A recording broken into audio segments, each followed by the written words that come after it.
Bismillahirrahmanirrahim. Assalamu alaikum. Welcome to Newsroom. I'm your host, Omar Khalid. But today is the 16th of October 2023. It's a Monday, it's the beginning of the week, but lots to discuss with you. So without further ado, these are the stories that we'll be highlighting during the course of the show. We'll begin, ladies and gentlemen, with the, of course, our caretaker Prime Minister, Mr. Kakar's visit to China to attend the third forum of the Belt and Road.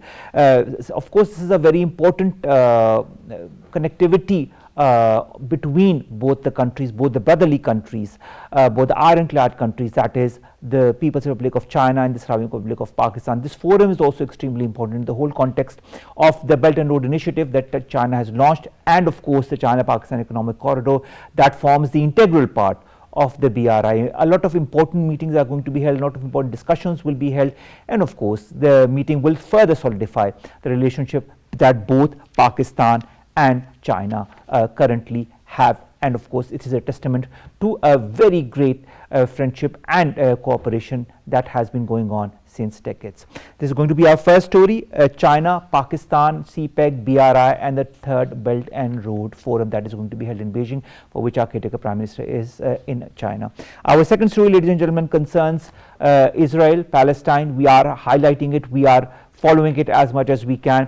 Whether on the one hand there is complete blockade of food and water and electricity as far as Gaza is concerned, where of course we have to remind you that 2.3 million people are currently living in siege, in conditions that defy all norms of humanity and are against all international laws and regulations that concern human rights. This said, there is also a complete denial that there is going to be some kind of ceasefire, or any hint of a ceasefire from Mr. Netanyahu's office. Is the world going to do something about the Palestinian crisis before there is a complete ethnic cleansing, before there is a complete genocide that happens, as per different journalists that have been talking about the issue, and of course the Palestinians that have been put under siege in Gaza? We will be knowing in the next couple of days. Nevertheless, the situation is catastrophic when it comes to Palestine, especially Gaza. This is going to be our second story. Then we are going to talk about Liaquat Ali Khan Saab, whose 72nd death anniversary is being observed today. He was assassinated on this very day in the year 1951. President Dr. Arif Alvi has said that this day always is a reminder of the fact of Liaquat Ali Khan's commitment towards Pakistan's cause and Pakistan as well. He was a symbol of sacrifice for Pakistan, and he was one of the major pillars as far as Pakistan is concerned.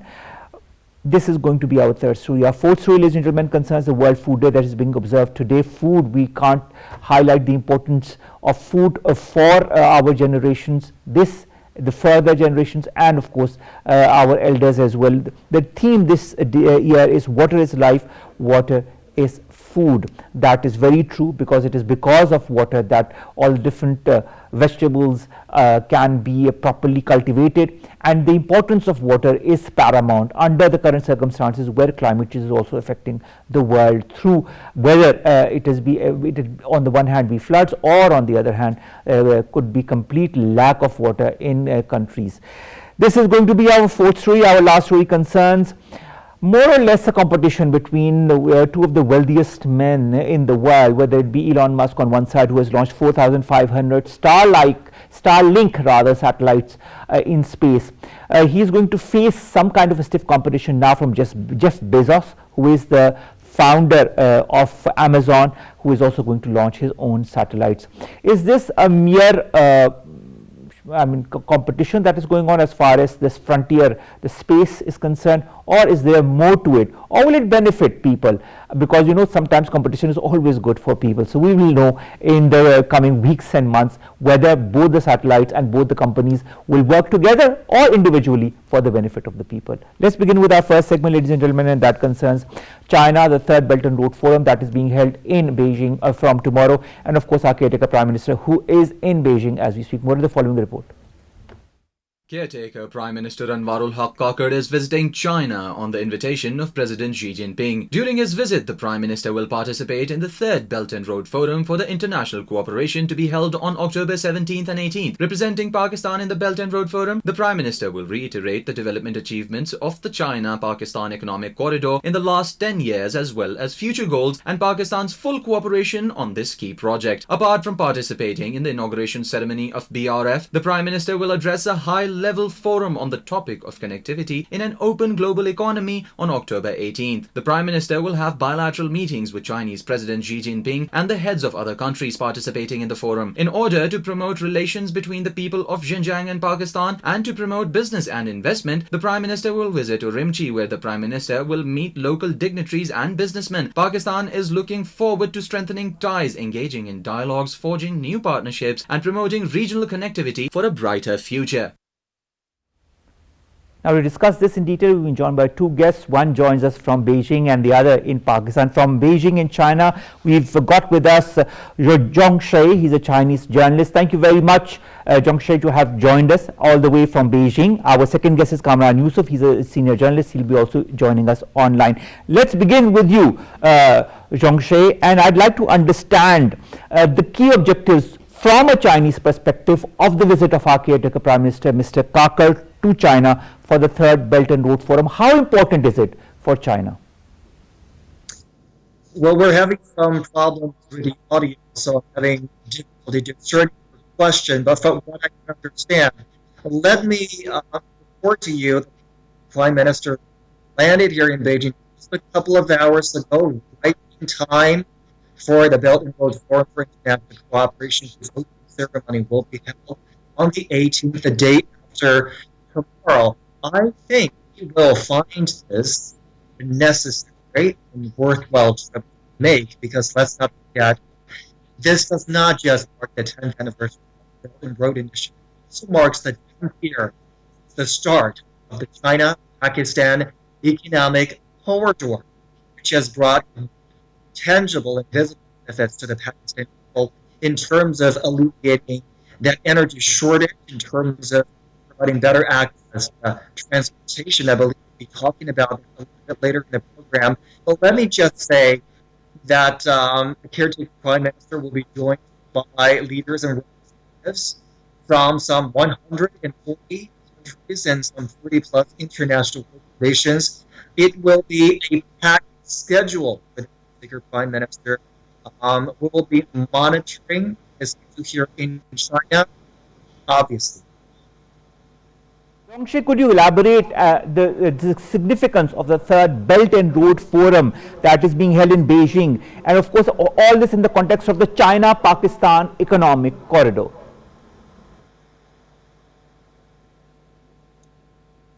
Omar, if you can just repeat that question. I did hear the part about the Pakistan Economic Corridor, but what about it? I will repeat the question. Could you elaborate on the significance as well as the themes of this third Belt and Road Forum that is being held in Beijing tomorrow and the day after tomorrow, and how important is it in your point of view for Pakistan and also for the future of the China-Pakistan Economic Corridor?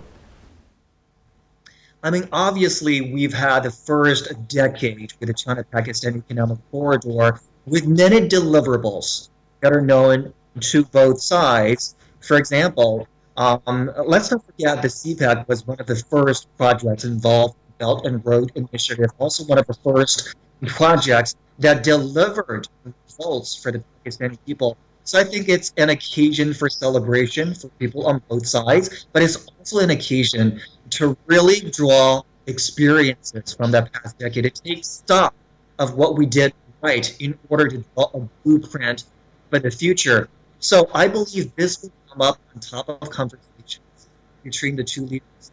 And when they do meet, they will be talking about how the success stories behind this exemplary story of that, but they will also be charting together the future plans on what we want to focus on the next, because we do have a longer-term plan for the CPAC that focuses on, for example, alleviating the poverty issue in Pakistan, providing more jobs and employment opportunities, and also providing vocational training, and also in terms of other medical services and medical opportunities between the two sides. All right, Zhong, I'd also like to understand. If I'm not mistaken, there are going to be a lot of agreements and memoranda that are going to be signed between the two sides during the visit of our caretaker Prime Minister to Beijing. Could you highlight some of the apparent, MOUs or agreements that could be signed or would be signed? Could you highlight some of those? Omar, I lost you again.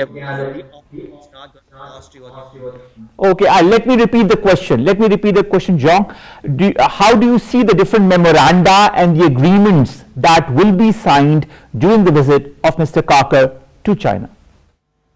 Well, I don't have information on the exact number or amount of, on documents or MOUs that will be signed, but the Chinese side has made it very clear that they will make public two lists. For example, the list of multilateral cooperation deliverables and a list of projects. They will be released and present the outcomes reached under the framework. Let me also tell you, Omar, that a separate CEO conference will be held in addition to the opening ceremony and to the three high-level forums with separate themes here. At that CEO conference, it's expected that Chinese businesses, foreign businesses, take the opportunity to sign agreements. And I guess we'll have to wait and see what comes out of the CEO conference and what will be included and entailed in the two lists of deliverables, practical projects. All right. Also, Zhong, I'd like to understand how significant is the timing of this third Belt and Road Forum in relation to the 10 years of BRI? I'm so sorry, Omar. Please come again. The audio is just. Okay. Zhong, I would like to ask you how important is the timing of this third Belt and Road Forum, because we all know that 10 years have passed since the beginning of the Belt and Road Initiative. So the timing of this third forum and the 10 years of the BRI are coinciding. Should we consider this to be a hallmark of some kind? Should we expect more fireworks coming at the end of this third Belt and Road Forum? I mean, in terms of the timing, 10 years is a very long time in history. 10 years is a milestone when you implement that vision 10 years ago to reality and for the world to see. I think to really sum up the last 10 years, in a nutshell, is that the world is a better place with the Belt and Road Initiative. You don't need me to tell you, Omar, the last decade has been marked by conflict, divisions, friction, geological uncertainties. What China has been doing in that time is not to divide, but to connect. And that is why you see connectivity as a key word throughout the last 10 years of the Road Initiative. And I think it's a recurring theme that will continue into the future. So I think at this critical moment, world leaders are gathering in Beijing to really take stock of the last year's experience, to really map out some of the biggest achievements in individual countries and see what can be done with the collective efforts from China and from all participating countries. We can move this into the next decade and bring even more benefits to our people. Zhong, kindly stay online with us. We also have been joined by a Pakistani guest. Of course, he's a renowned journalist. He is Kamran Yousaf. Kamran, thank you very much to have joined us as well. Kamran, how do you see this visit of our caretaker Prime Minister, Mr. Kakar, to this third Belt and Road Forum? How do you envision the China-Pakistan Economic Corridor, and how do you foresee this Belt and Road Forum to kind of take the China-Pakistan Economic Corridor, this second phase that Pakistan is working on, and take this into onto new avenues?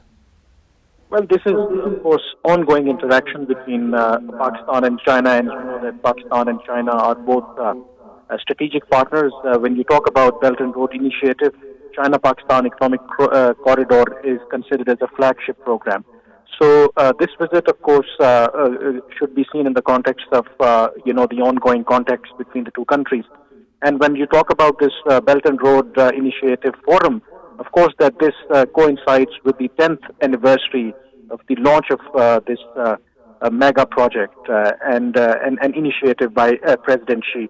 So this is significant in the sense at a time when there is a global economic recession, and many third world countries and the developing countries are not benefiting from the system or the financial system established after the Second World War.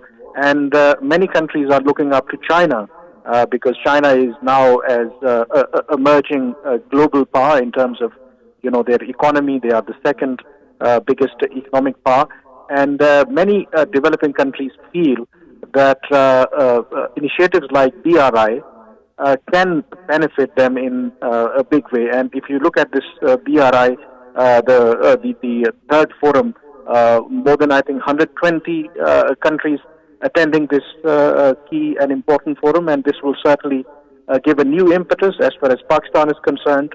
Certainly, Pakistan needs foreign investment. CPAC is one area where Pakistan can, revive its economy. And when you talk about the second phase is very crucial.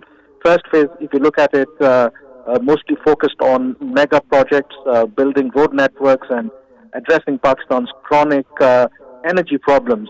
The second phase will certainly be focused on setting up special economic zones, the transfer of sunset industries from China to Pakistan.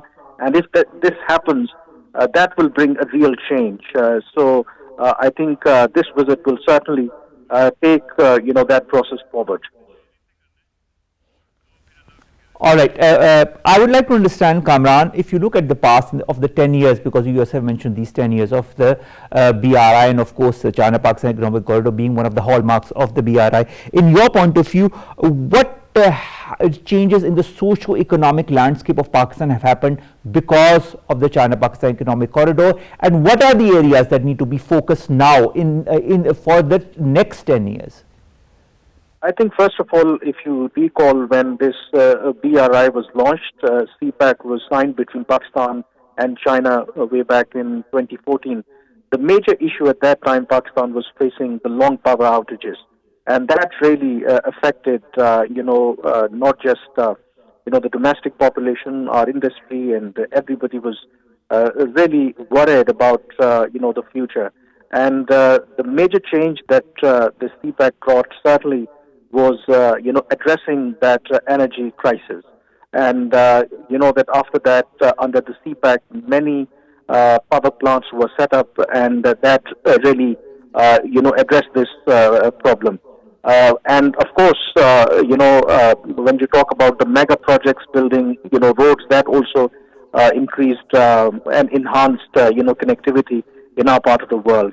But of course, that then when we review the 10-year CPAC, there are certain areas where we could have done better. For example, the caretaker privatization minister a few days back addressed some event in Islamabad and gave a very candid view. And he said that if you look at PRI, during last 10 years, China invested in 3,000 projects across many countries. Total investment to the tune of $1 trillion.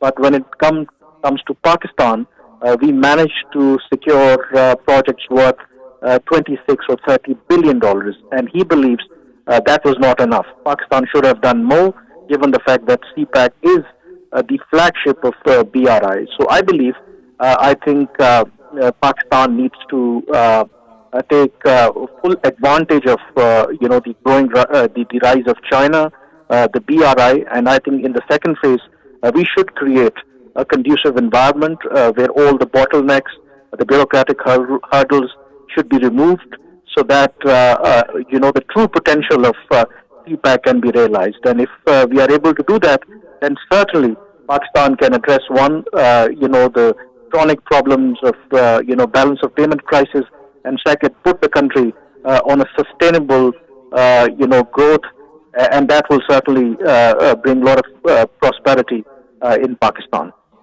All right, let's revert to Zhong, who's waiting for us impatiently from Beijing. Zhong, when you look at the past and the present of the relationship between Pakistan and China, you see many bonds of strength that exist between the two brotherly, friendly countries in different fields.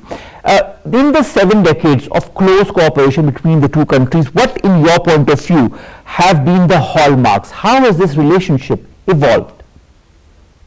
Would like to go a little bit further into history. I mean, in ancient times, that's how the two civilizations interact with the existence of ancient Silk Road. Obviously, goods flowed on that route from China to Pakistan. There was also a movement of, people, Chinese monks, Chinese thinkers traveled out to Buddhist places in Pakistan, and they brought back Buddhist wisdom. That's how the interaction started. But in more recent history, Pakistan was one of the first countries to recognize the People's Republic of China when it was founded in 1949 in China, and that's how the relationship started to take off. I mean, now you hear words like all friends, like through thick and thin, like through rain and shine, and these adjectives, these words to describe the relationship are earned. This relationship has been nurtured. People don't automatically just become brothers. And some of that nurturing comes in the form of high-level official exchanges. China and Pakistan have been always maintained the exchanges on the highest official level. Not long ago, Chinese President Xi Jinping sent a congratulatory message to the 10th anniversary of the CPAC, and even dispatched a special envoy to the celebration. So you see every time this high-level exchange, this high-level official encounters happen, this relationship, this bilateral relationship gets nurtured and it's taken to the next level. We can only hope that this will happen in similar ways with the caretaker Prime Minister in China this time.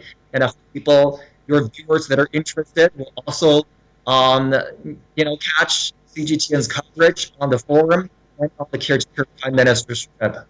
Thank you so much for having me, Omar.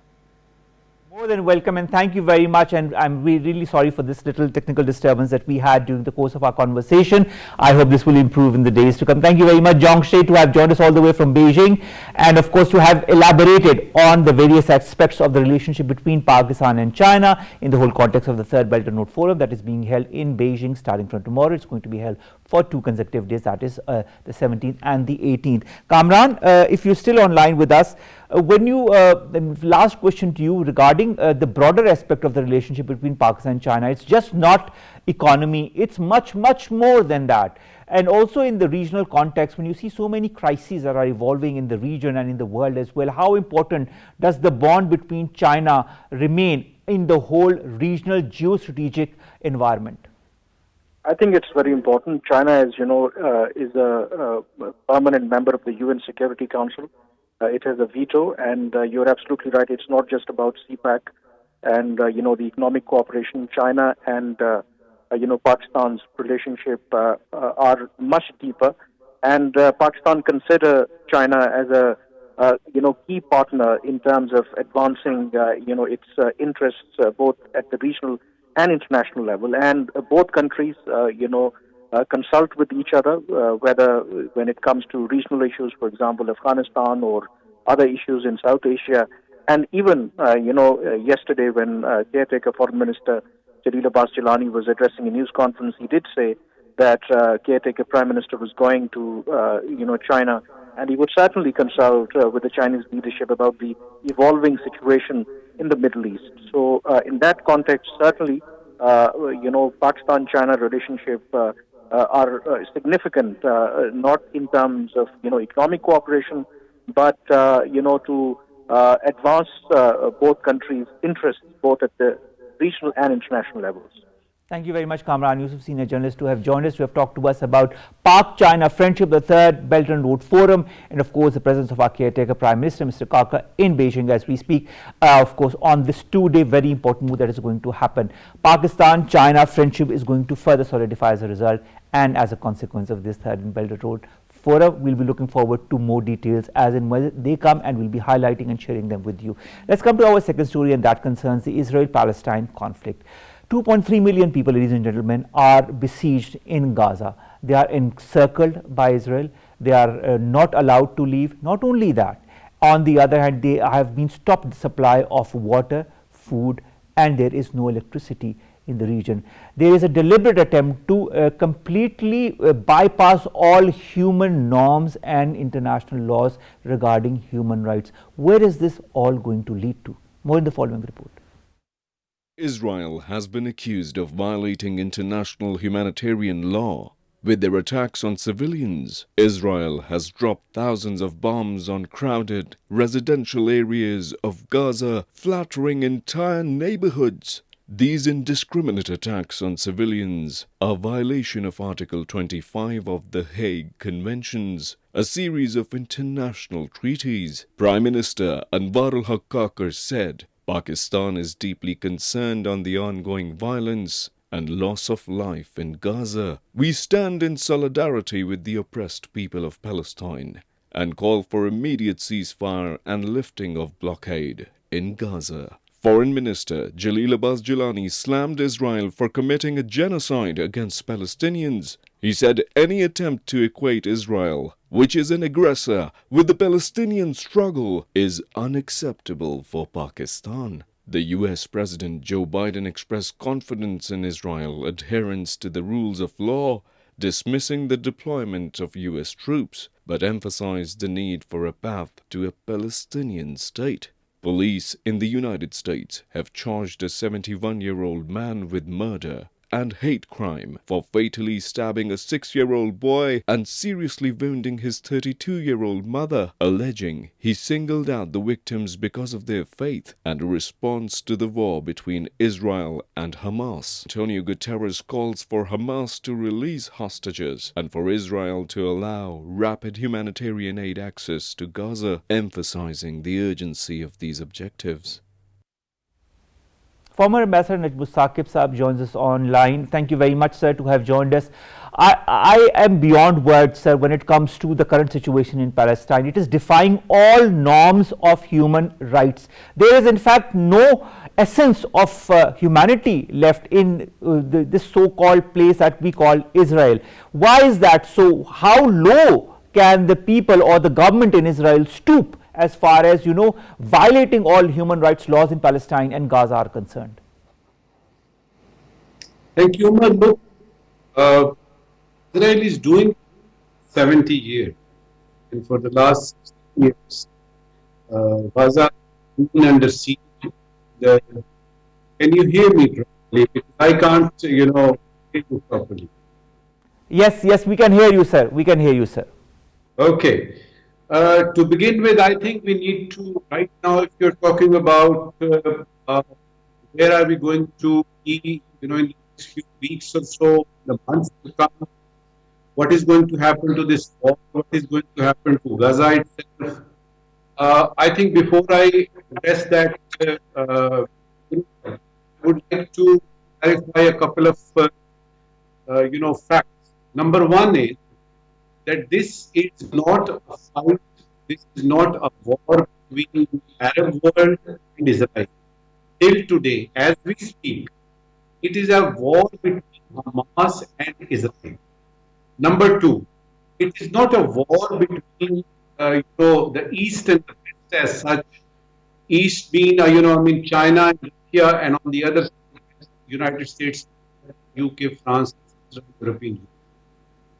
Third factor is that the OIC, it was established in the name of and for the cause of Palestine. So far, we have not seen any major or, should I say, a strong reaction, except for some statements coming out emanating from few of the OIC member countries. Fourth point is, which is very important for me as such, because we are in Pakistan and we are concerned about the people of Palestine and the aggression that Israel is showing in all kinds of human rights violations, etc. Yesterday, the African Union, the Arab League, and Iran, they talked about that this could be genocide.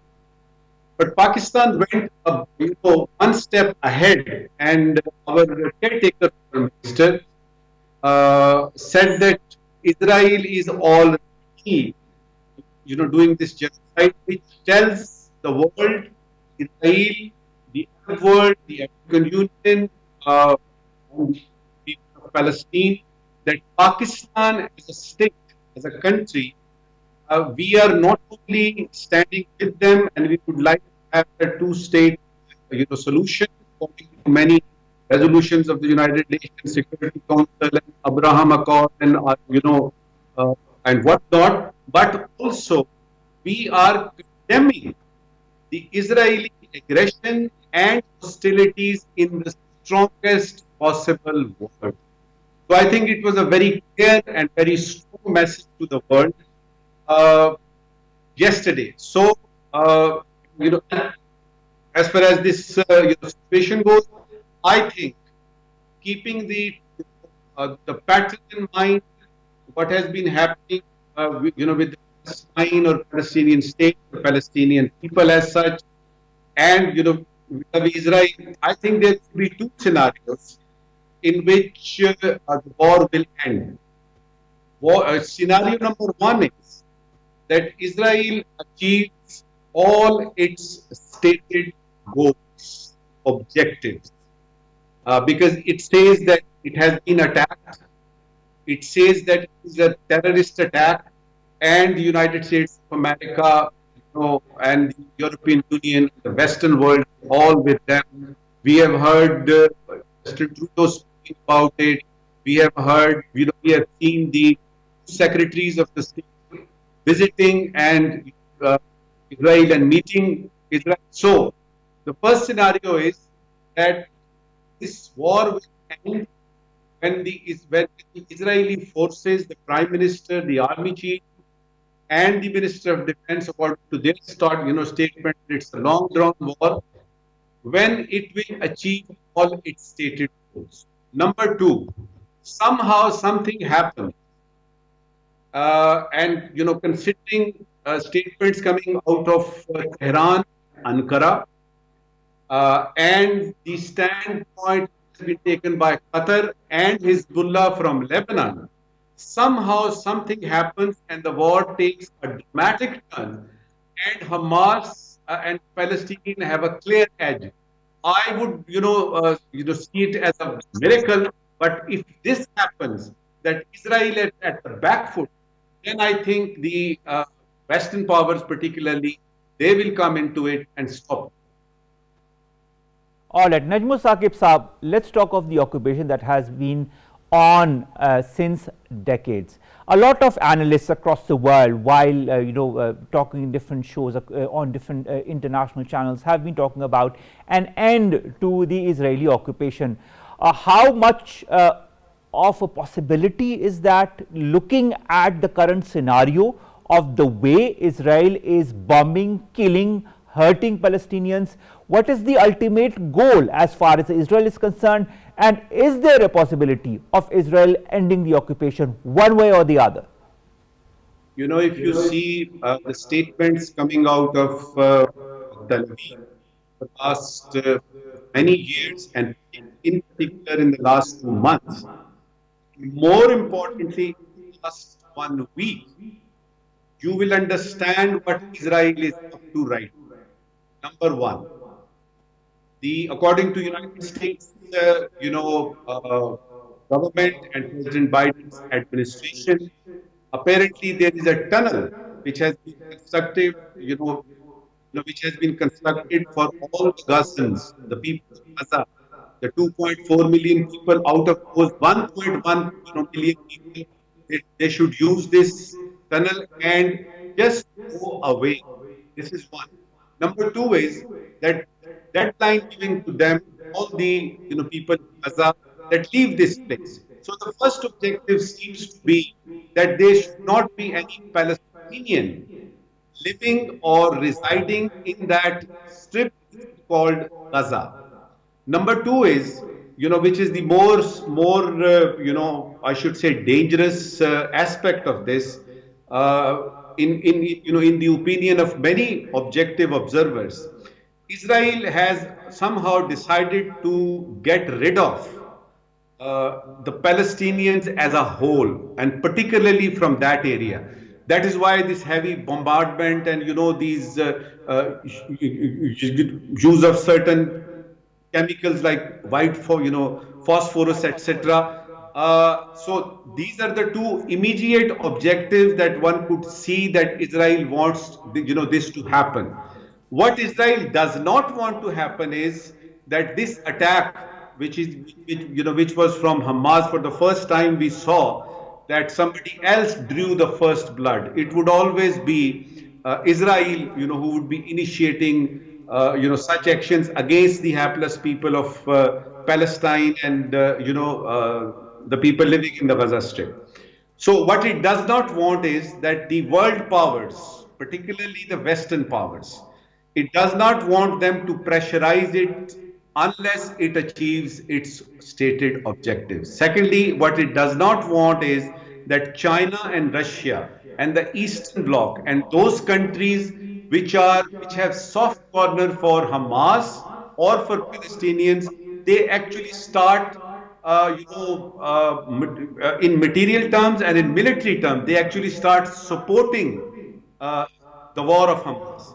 These are the two things which they don't want. And previously I said those two objectives. Now, whether Israel is going to, achieve its stated objective, both in do's and don'ts, I don't think so, because the rallies that are being taken place in, particularly in many cities of the United States of America itself, and in many European countries, I think they are indicative of one fact, that there won't be, long before Israel had to be pressurized to stop this violence, to stop this aggression, because after all, there is a world forum called the United States, the United Nations. It has to show its muscle and flex its muscle. It is silent right now because the first, meeting of the United States, United Nations Security Council closed door meeting, they did not decide anything. It is obvious people are being killed, and to some, the whole Palestinian, the whole population of Gaza Strip is going to be annihilated. Why? Taking the pretext that Israel has been attacked, so we have every right to use all our means and whatever is at our disposal to kill them, to finish them once and for all. And the people, according to them, they did not have a right to exist. One of the prime minister of Israel, if you recall, he said that these are the grasshoppers. For them, it is not people; it is the grasshoppers, the people who do not have the right to exist. And this particular attack by Hamas has provided them the raison d'etre, as they say, the pretext to use all force and their might to achieve their stated objectives, which has been known to us for a long period. Saqib, this disregard for humanity that you have alluded to is extremely pertinent in the whole regional or global geostrategic context that we are seeing currently in the form of different crises that are, of course, getting more and more aggressive or stronger as the days pass by. Do you feel that there is any possibility of ceasefire, seeing the current state of affairs in Israel towards Palestine? Pakistan and other countries have called repeatedly for a ceasefire. Anthony Blinken has met with different Arab leaders as well in the recent past. All of this, will it have some kind of a positive momentum as far as a ceasefire is concerned, or do you feel Israel is hell-bent on achieving, as you yourself have pointed out, its ultimate goals, and it will not stop until it has done it? I think if I have to briefly answer this, I don't see any ceasefire in the days, in the coming days. I'm not talking about coming weeks and months, but in the coming days, because people of Gaza, they are not leaving that strip, that Gaza strip. They say that we will die here. They are adamant, and why not? Because this is their homeland. How can you ask me to get out of my house, by using force? So the reaction, the ultimatum that, or the deadline that Israel gave to the people of Gaza, that is over. And some families have left, of course, but the majority of the 2.4 billion people, they are still there. So the stated objectives, as I said, I don't think that the world pressure is going to be that effective on Israel that it should, or any Security Council, United Nations Security Council, actual, resolve to stop this war. Look, from all sides, if you see, uh, who is interested in this ceasefire? If you see that, let's say countries like Pakistan or Iran or Qatar or Lebanon or, all those, or, for that matter, KSA, the Kingdom of Saudi Arabia, UAE and the Arab world, because they are now concerned about, because it is their backyard. So the oil is there, the oil reserves of Middle East are there in the heart of this situation. So the economic implications, who is interested in this ceasefire?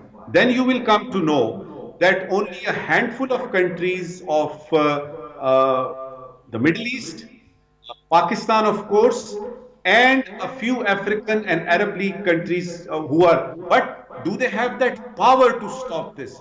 Do they have this power to, actually pressurize, Israel to stop this? I don't think so.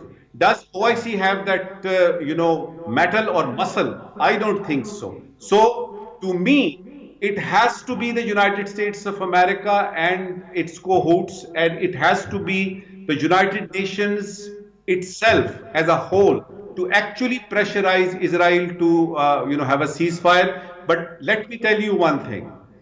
Even if the devastation is complete, even if the ceasefire, we don't see in the coming days and weeks, if the entire area, God forbid, is absolutely wiped out of this, the map of, Middle East.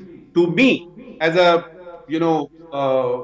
student of political science and particularly Middle Eastern area, Palestine is an idea. The state of Palestine, or that, for that matter, the people of Palestinian as such as a whole, it is an idea.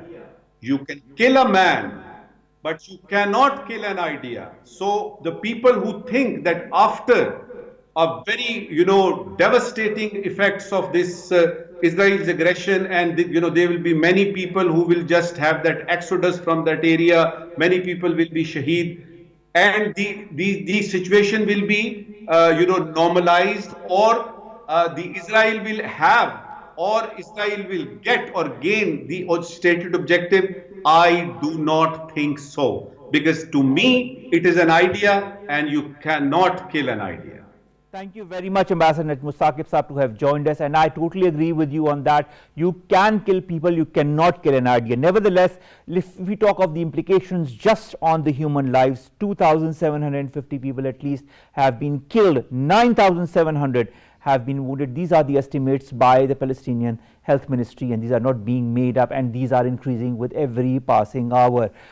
Let's come to our last three stories, ladies and gentlemen. The first concerns Liaquat Ali Khan Saab, our first Prime Minister, Shaheed-e-Millat Khan Liaquat Ali Khan. His death anniversary is being observed today. This is the 72nd death anniversary of Mr. Liaquat Ali Khan. He was born in Karnal in East Punjab, got education from the Aligarh Muslim University, then from Oxford University in the United Kingdom. Then, of course, he, along with Quaid-e-Azam Muhammad Ali Jinnah, struggled to get a separate homeland for the Muslims of the subcontinent. Of course, Pakistan became independent on the 14th of August 1947. It was on this very day in the year 1951 that Mr. Liaquat Ali Khan was assassinated during a public meeting at the Company Bagh in Rawalpindi, which was later named after him as Liaquat Bagh. We say a prayer today on this day when he lost his life so many years ago, because it is because of the efforts and the passion of people like Mr. Liaquat Ali Khan that we are here today, sitting and breathing freely in a land that we can call our own. Let's come to our next story, that is World Food Day. Today, on this very day, the World Food Day is being observed across the world. The theme this year is water is life, water is food, leave no one behind. The importance of water is paramount. We may not be able to understand it, but ask those who do not have enough access to water to even drink a proper glass of water every day. It underscores, today's day underscores the critical role of water to ensure food security, emphasizes the need to prioritize water resources in our efforts to combat hunger and malnutrition, and we are seeing an increase in both of these across the world. Access to clean and sufficient water is also essential for agricultural practices, food production, and of course ultimately to achieve global food security goals.